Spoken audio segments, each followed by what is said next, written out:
তেওঁ এজন ভাল মানুহ আছিল। সাম্প্ৰদায়িকতাৰ তেওঁ ভাল পোৱা নাছিল।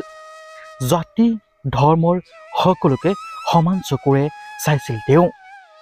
দেশৰ প্ৰধানমন্ত্ৰী হিচাপে যেতিয়াই নৰেন্দ্ৰ মোদী ডাঙৰীয়াই শপত গ্ৰহণ কৰিলে, তাৰ কিছুদিনৰ পাছতে তৰুণ গগৈ ডাঙৰীয়াই এনেদৰেই সম্বোধন জনাইছিল প্ৰধানমন্ত্ৰীগৰাকীক। 2016 চনত যেতিয়া বিজেপি পাৰ্টীয়ে অসমত চৰকাৰ গঠন কৰিছিল, তেতিয়াও সৰ্বানন্দ সোণোৱাল ডাঙৰীয়াক হাঁহি হাঁহিয়ে নিজৰ চকীখন গতাই দিছিল। আজিৰ পৰা প্ৰায় 10 বছৰ আগৰ কথা। তেতিয়া দিনত অৱশ্যে এটা চিলিণ্ডাৰৰ মূল্য আছিল মাত্ৰ 400 টকা।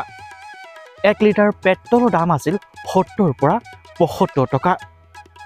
তেতিয়া অত্যাৱশ্যকীয় সামগ্ৰীৰ মূল্যও কম আছিল। সেই দিনবোৰো কিন্তু বেয়া নাছিল। সেই দিনবোৰত চৰকাৰে যদি কিবা বেয়া কাম কৰিছিল, তেতিয়া প্ৰত্যেকজন মানুহে মুকলিকৈ চৰকাৰক সমালোচনা কৰিব পাৰিছিল।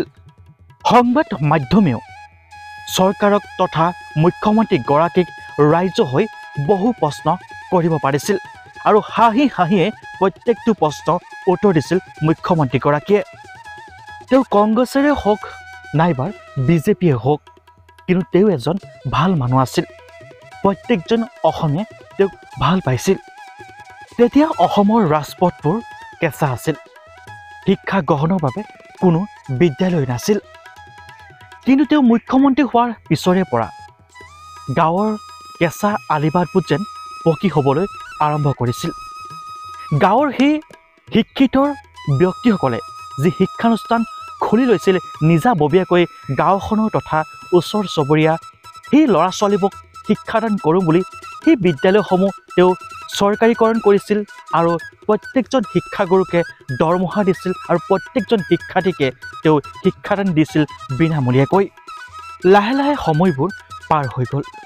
এতিয়া ছ'চিয়েল মিডিয়াৰ যুগ। এতিয়া মানুহবোৰ উন্নতি হৈছে। এতিয়া মানুহবোৰ ধনী হৈছে। এটা চিলিণ্ডাৰ 1100-1200 টকা দিও কিনিব পৰা হৈছে। 1 লিটাৰ পেট্ৰল 100 টকা 110 টকা দিও গাড়ীখনত ভৰাব পৰা হৈছে। অত্যাৱশ্যকীয় সামগ্ৰীৰ মূল্য যিমান পাৰে সিমান দি খাব পাৰিছে অসমৰ জনতাই। এতিয়া জনগণে তেওঁক পাহৰিলে। নাপাহৰিবনো কিয়? এতিয়া যে আধুনিক যুগ। কিন্তু অসমৰ প্ৰায়ভাগ যুৱক যুৱতীকে বিনামূলীয়াকৈ শিক্ষা প্ৰদানৰ সুবিধা দিছিল এওঁ। অসমৰ প্ৰায়ভাগ কেঁচা আলিবাট পকী কৰিছিল। কিন্তু ভুল এখেতৰ এটাই, নিজাববীয়াকৈ এটা নিউজ চেনেল নুখুলিলে, যাৰ বাবে অসমবাসীৰ আগত এখেতৰ কামৰ প্ৰচাৰ নহ'ল। কিন্তু এওঁ এজন ভাল মানুহ আছিল।